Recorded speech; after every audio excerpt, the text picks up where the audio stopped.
Hello everyone, this is going to be a short tutorial on how to insert decals like this, and then also a couple of rendering techniques and stuff for your robot, how to set it up too and stuff. So what you want to do is go into, you can either do the rendering within your assembly, like just put the decals in, or you can do it as an individual part. So what I'm going to do is as an individual part. So if you can like open up your part, I already have it open, so let's go ahead. And when you're in this view, what you want to do is usually this isn't here, so I'll show you how to do it otherwise. You'll have kind of the top menu like this with Office Products, Photo View 360. You just want to select that, and you'll see a little toolbar pop up in the bottom here. Click on that, and then you have this Edit Decal. So what you do is you want to go and browse for the decal. So let's quickly pull it up. So this is it's a JPEG, and it has a white background in the back. And if I were to place it on the robot, you'll see that it actually has a white background. That's not what I want. So what you can actually do is you click on selective color mask right here, and you click on one of the ink dropper. If you hover over, it'll tell you, if you see the little menu that pops up there, about like what color it is. Click on that, you'll see it actually gets rid of that white color. And so that's what I want, is for mapping. And right now it's currently upside down. And down here there's a little degree function. So I'm just scrolling my wheel right now, but you can actually drag it if you need to, or you can just key in. Yeah, I did it again. Okay. If you need to go back and edit, you can always go here. Click on it. So next I'll go to mapping. And what I'll do is see if I can fit the width. There we go. So this will work for my case because I actually have a square surface width. Fit the height. I can even adjust it that way too as well. But if you can't do it that way, you can always adjust by, like, if you deselect these, you can adjust it by moving this wheel. Or if you know a distance, say if you want it to be specifically 8 millimeters. And that to be, like, if you keep the aspect ratio here, it'll stay the proper image and it won't screw it up. So I want it to fit the section, so I'll leave it like that. But if it's backwards still, you can hit the mirror and it'll mirror the other way, or vertical like that too. It's pretty simple. In most cases, you're going to have it as a projection, because if you're doing it on a curved surface, it will projection really helps. You can also do it as a label, or if you have a spherical or cylindrical thing, you also can do that. So I'll leave it as projection for now. And then that's basically it. Like you can affect or adjust the diffuse amount and stuff like that, and like if it has a specific color that it emits when you do your renderings. But in most cases, you're not going to worry about that. Just leave it as it is. So check, and that's basically the way it looks right there. So I do is also put my decal on this surface. So again, you click the surface, or you don't even have to put the surface first. You can just hit edit decal, and browse. Go to that same folder that I have all the stuff. There's a Star Wars logo. Open. And again, if you go down to selective color mask, click your little ink dropper and then click the background, get rid of the background. And what you do is click on that surface. So in this case, you can see it's upside down. And in some cases, there actually ends up being a black background because it's usually if it's saved as a JPEG, or sorry, as a PNG, you get that issue.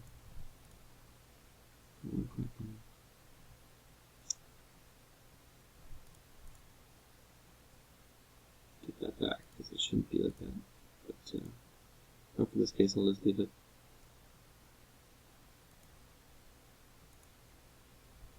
It's very weird. I won't do that. That's good. Yeah. So basically, again, you go to mapping.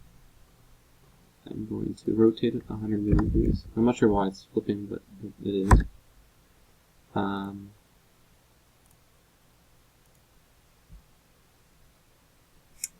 And yeah, that's basically it. I can go fit the width if I wanted to. I already used fit the width. get the height and messes up the ratio a bit, but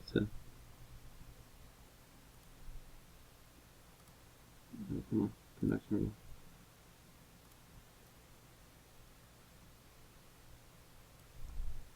Okay, so we'll leave it as that for now. But that's basically how you do it. It's pretty simple. It's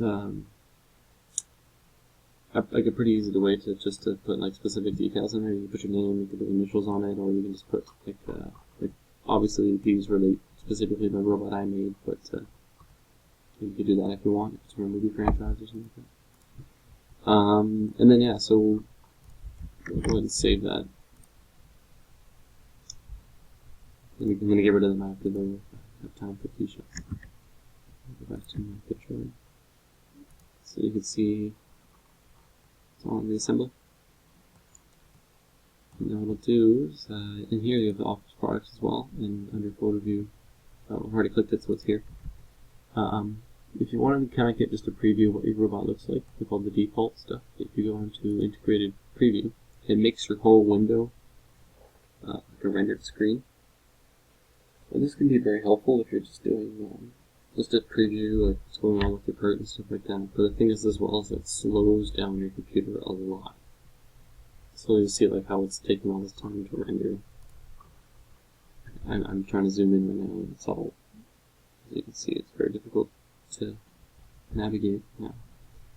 So what I'm going to do is I'm going to click right here and rotate my part and see how choppy it is. So this is not good to keep on. Yeah. So you can do is you can toggle it off by clicking this right here, or by actually just clicking that box up here. The two different ways is pretty easy. So as like some of you have experimented a little bit with editing the materials within SolidWorks, like how you would. Let me go back to the part that's open just to make it easy. You go up into the top menu right here, you right click, and you can go material and edit material. And say if I want to make it, let's make it something shiny so that it knows. Let's see. I'll find something with chrome. Here it is, okay. Apply. So it makes the whole part made of chrome. I've already colored these in with the different colors. So the easy way to do that is to click the surface, go to Appearance, and hit Face. And then you can specify the color. So basic.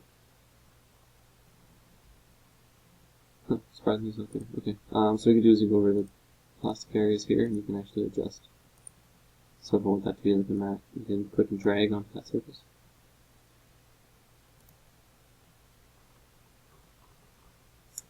Usually there's the menu here though that allows you to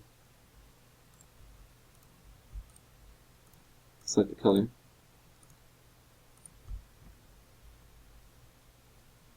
Oh yeah, sorry, I missed that part. So you can like click what color it is. Right now it's transparent, so you can actually see inside the part. You can change it to standard. So let's make it that color. Just actually let's make it something else. Just so fix that. So that's basically how you change the surface, and you can always click more surfaces and change them after too. And then whatever you do in that part will change in the assembly. I should save that because I didn't make it chrome. So it saves. Go back into Picture. So see, like it's all updated in the side right here, and if I were to go to the integrated rendering, just to show.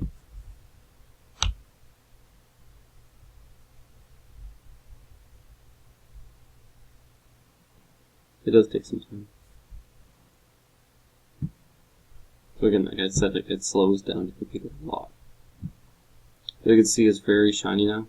Well, it was pretty shiny before because I think I have used Chrome. But you actually see closely, there's like reflections from the other parts. So it's pretty cool like how I can render that. But yeah, so if you want to specify a specific material, you can do that.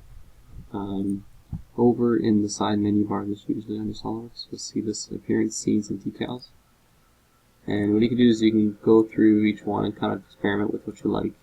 You can like clear plastic, and you can drag and click and drag, sorry, onto different parts, and you'll get these little menus that come up. So let's just do it on the face for now. It's just a little hollow dome at the top. So you can see you can do that. And the computer's starting to wind up now because it's trying to render it. Or if you want to import it again, you can go to your head.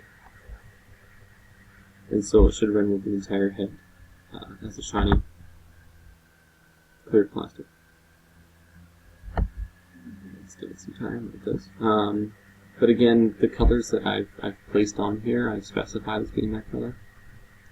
There we go.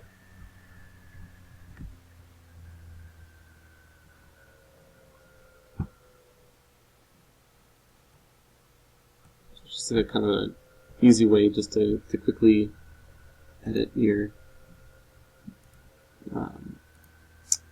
robot's appearance and stuff. Maybe drop in something like this. And if it did the whole assembly, it would change the entire thing to be this one specific material, as you just saw. And sometimes it's helpful if you want to have a consistent robot, but in some cases you're going to be doing different parts with different colors and different appearances, just so you get a bit more unique basic styling. So as soon as you remove that thing, you toggle it off, it gives it just as like that default look on the side here. So just that way you know you can tell the difference between each, so I know that's colored that, that's colored black, and that's gray. So that's just how you do that. And then if you want to do a final rendering, you can click this final render right here, and it will give you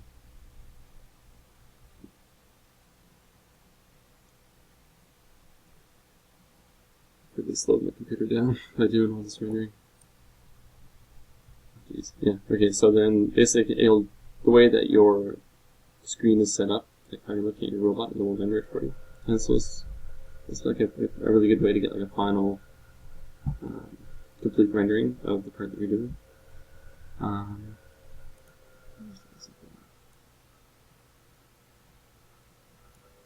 And so if you want just a preview even before, you can go preview window, and it will open up that little window before.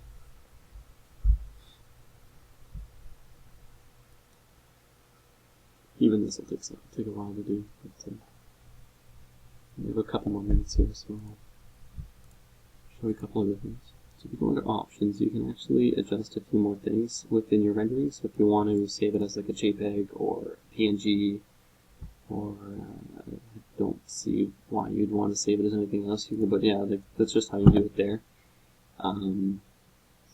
You can adjust the view, the output image here. You can adjust the rendering quality.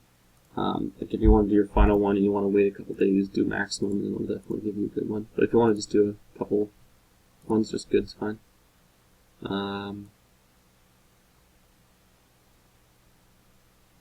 Yeah, there's a couple other things here that really you can experiment with, but I don't think I myself have not even touched these sort of settings in a while. Just really just the simple stuff like that. Yeah, that's basically how you do the renderings and how you insert the decals. If you were to insert a decal, say, on a round surface, you can also do the decals on the very bottom of the appearance here. So let's do recycling. Drop it onto this outer surface. Probably not going to work, but let's see what happens. Mapping. I think it's this part that I actually did was scaled to a very large size, so it's not actually going to work. But basically, on cylindrical surfaces and like round surfaces, you're going to want to use more of a projection instead of a label, and that way the decal actually is printed properly onto the surface that you're rendering. Other than that, really just kind of like on the other tool in SOLIDWORKS, just experiment with it and get familiar with a couple different options and stuff.